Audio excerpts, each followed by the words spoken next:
Buenas tardes y muy buen domingo.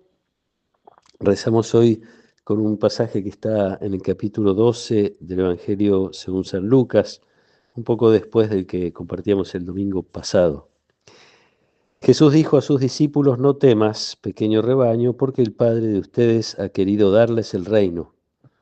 Vendan sus bienes y denlos como limosna. Háganse bolsas que no se desgasten y acumulen un tesoro inagotable en el cielo, donde no se acerca el ladrón ni destruye la polilla. Porque allí donde tengan su tesoro tendrán también su corazón. Estén preparados, ceñidas las vestiduras y con las lámparas encendidas. Sean como los hombres que esperan el regreso de su Señor, que fue a una boda, para abrirle apenas llegue y llame a la puerta.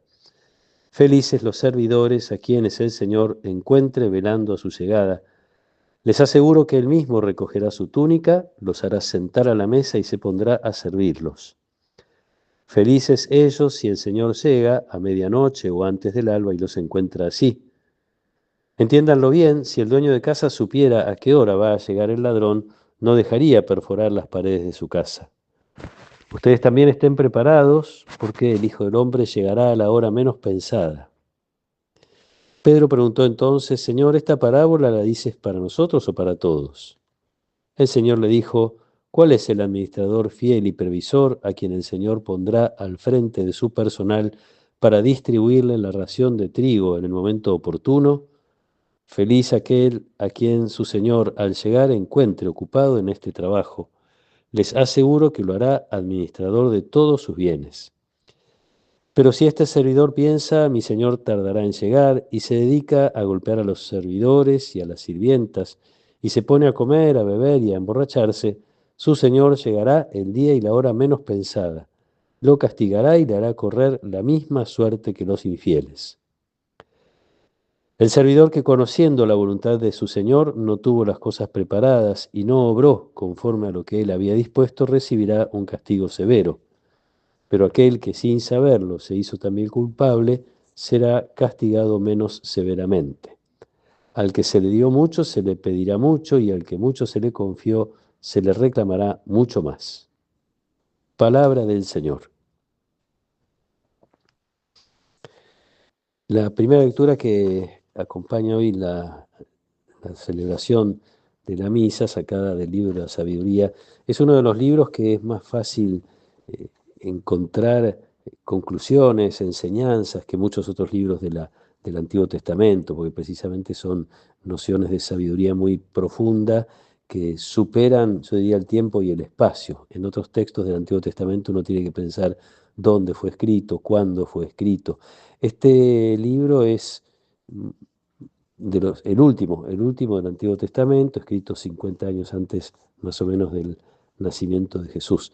Y entonces hace una reflexión en torno a la primera Pascua, a la liberación de la esclavitud de Egipto. Recuerda que los egipcios habían hecho matar a los niños. De esa matanza se libera Moisés, ustedes recordarán ese hecho, y que en las plagas, la última intervención de Dios para dar libertad a su pueblo es la muerte de los primogénitos de Egipto. Pero dice, es una especie de poema, el que dice también: aquella noche fue dada a conocer de antemano a nuestros padres para que, sabiendo con seguridad en qué juramentos habían creído, se sintieran reconfortados. En medio de la debilidad, la certeza de las promesas de Dios los reconforta. En medio de la debilidad se encuentra el pueblo de Israel, se encuentran los discípulos de Jesús en particular, se encuentra la iglesia, la primera iglesia, a la que Jesús no por casualidad llama pequeño rebaño. Y así como existe la tentación cuando le pasó al pueblo de Israel, los lectores del libro de la sabiduría que viven en Egipto son pocos, están despreciados, a pesar de que son orgullosos de su fe, de su cultura, de sus tradiciones, de su identidad.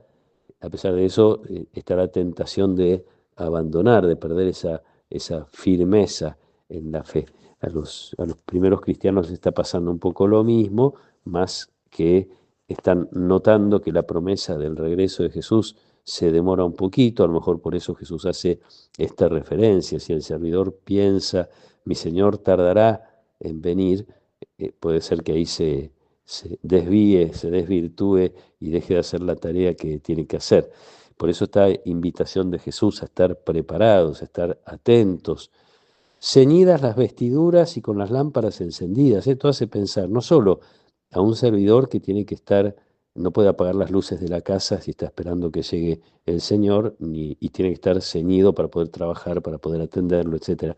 Pero hace pensar también como la primera lectura, en la experiencia del Éxodo. Los judíos tienen que comer ceñidos porque van a comer y van a tener que salir rápido cuando se les anuncie que van a ser liberados de la esclavitud. Están preparados, están ceñidas las vestiduras y tienen las lámparas encendidas.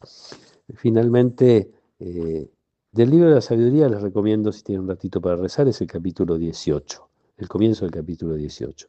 En la carta a los Hebreos, en el capítulo 11, el autor recorre algunas experiencias fundantes, antes todavía que la del Éxodo, que es Abraham.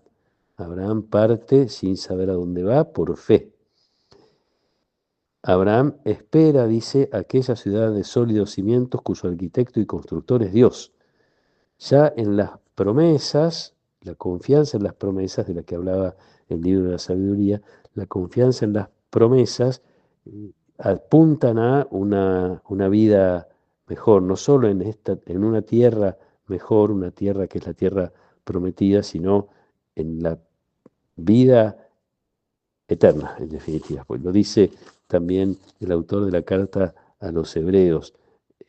Murieron en la fe, hablando de todos estos personajes que vivieron en la fe, murieron en la fe sin alcanzar el cumplimiento de las promesas, pero sí sabiendo, reconociendo que eran extranjeros y peregrinos en la tierra. Aspiraban a una patria mejor, nada menos que la celestial.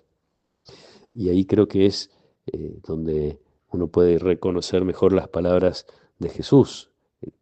Háganse bolsas que no se desgasten, acumulen un tesoro inagotable en el cielo. La mirada puesta en las promesas de Dios, la mirada puesta en la eternidad a la que fuimos llamados. Es el camino que nos sugieren estas lecturas, yo diría, en continuación con la referencia que el domingo pasado hacía Jesús respecto de las riquezas. Los bienes que tenemos son para ser utilizados de manera tal que tengamos bienes eternos, bienes para siempre. Pidamos a Dios que nos acompañe en este día, que nos ayude a tener siempre presentes en el corazón sus promesas, la mirada puesta en las cosas celestiales, nos decía San Pablo el domingo pasado. Que nos acompañe la protección y la bendición de Dios Todopoderoso, del Padre y del Hijo y del Espíritu Santo. Amén.